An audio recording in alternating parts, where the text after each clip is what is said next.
Welcome to a new daily top Askreddit video. Today's topic: what are some stupid mentalities and mindsets that need to end? The concept that both fault and responsibility can only be 100% or 0%, and that if someone else has some fault it absolves another of all responsibility. Also, if I may, that we should accept full responsibility for our pitfalls. Sometimes, it's not our fault, and we were set up to fail. Bad managers use this tactic quite a lot. They make calculated closed-room decisions, and the employee is invited to accept responsibility for those decisions. If they don't accept responsibility as they've gotten railroaded, they're narcissistic, and can't take responsibility for their actions. Another good example are toxic friends that set people up. Narcissists. I will concede that people should own their actions, and take responsibility for those. They should critically analyze, and figure out their level or degree of responsibility in any given situation. Most times, it is within the spectrum you mention. Sometimes, it's 0% or 100%. But shaming people to take responsibility for everything is a way of avoiding responsibility for their actions. I'm being persecuted when I am contradicted.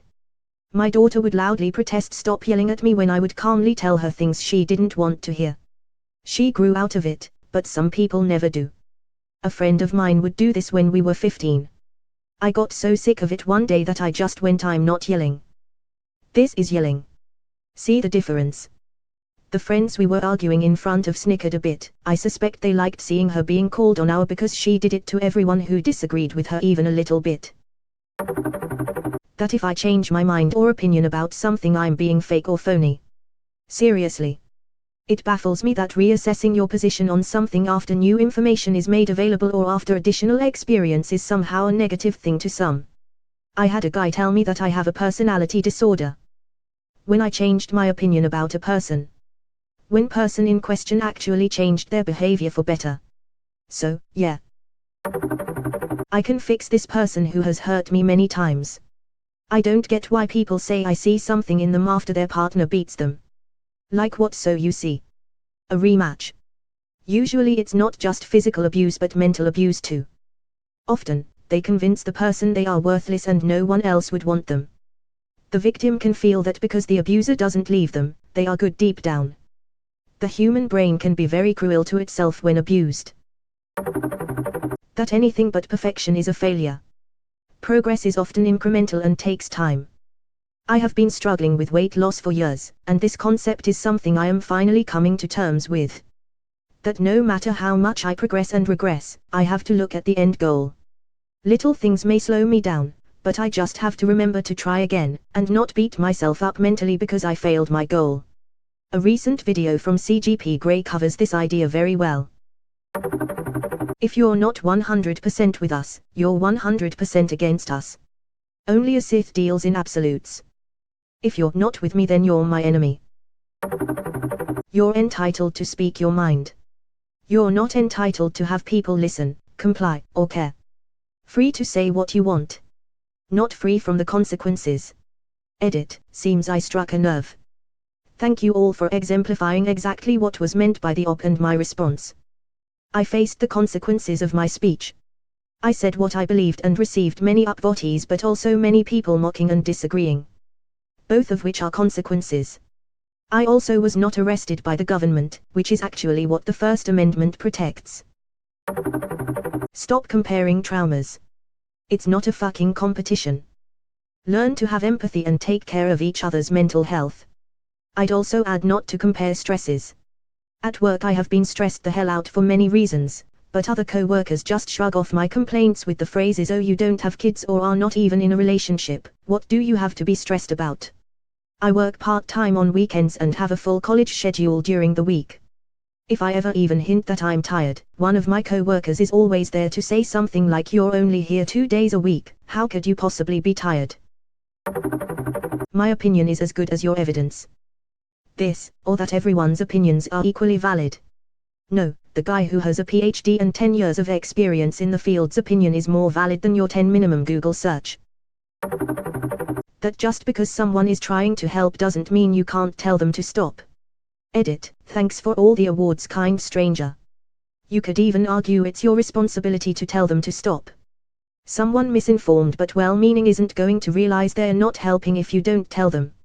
They'll be likely to repeat the same mistake in the future. Yeah, but there comes the response, "Hey, I was just trying to help." And get offended.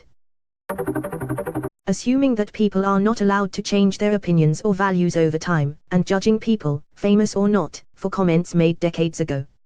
Yes, some people have patterns of problematic comments and behavior and should not be ignored.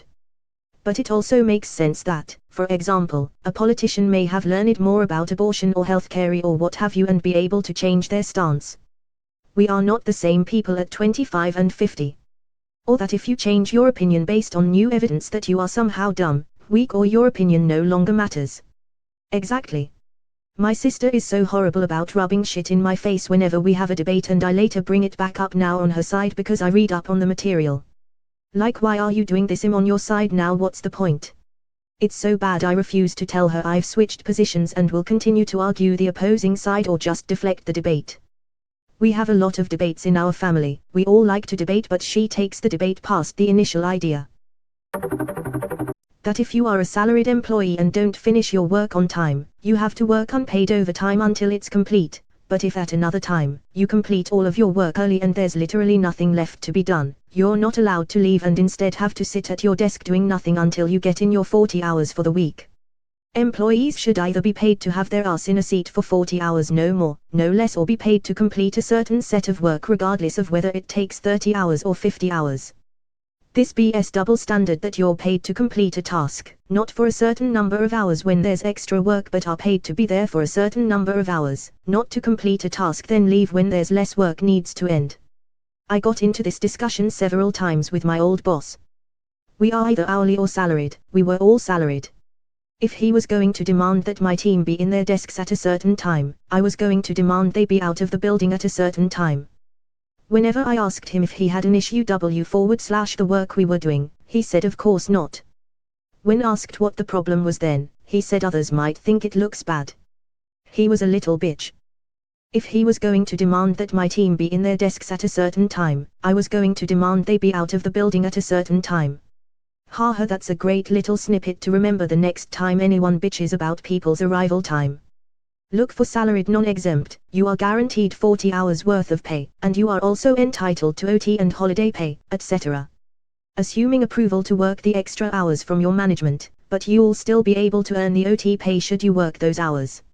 I've only managed to land that type of job once in my career, and it was over a decade ago when I did slightly different work than I do now, and for less than half as much money.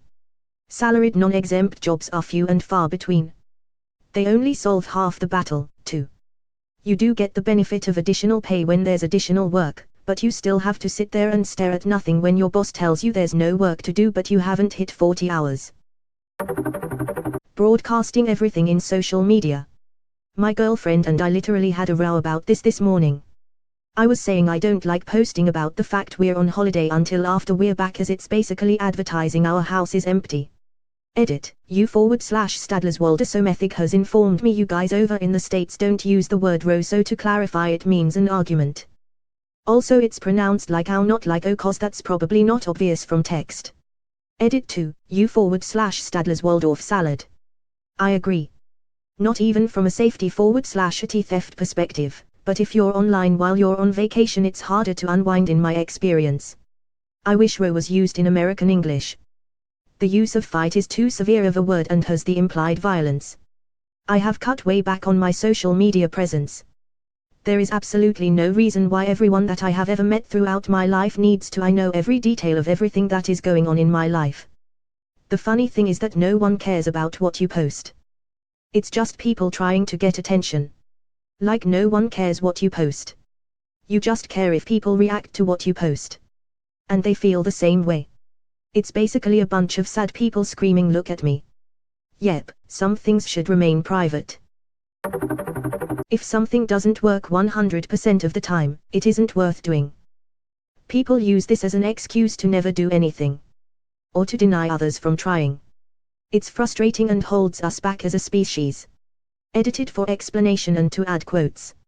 60% of the time, it works every time. If you don't listen to every song or know everything about a band, you are not a real fan. and how recent you became a fan shouldn't determine whether or not you are a proper fan. I used to babysit a kid who, around 9, discovered Star Wars and was really into it. She hadn't seen all the movies yet, didn't know species and planets, or fan theories, or the names of all the side characters. It was a blast introducing her to that stuff. I told her the Darth Jar Jar theory and we watched The Phantom Menace to find evidence for it. I gave her my old copy of Star Wars Trivial Pursuit because my family had long since gotten so good at it that it never took any of us more than 2 turns to complete, and it was a whole new world for her. I don't understand people who judge others for not loving the things they love enough.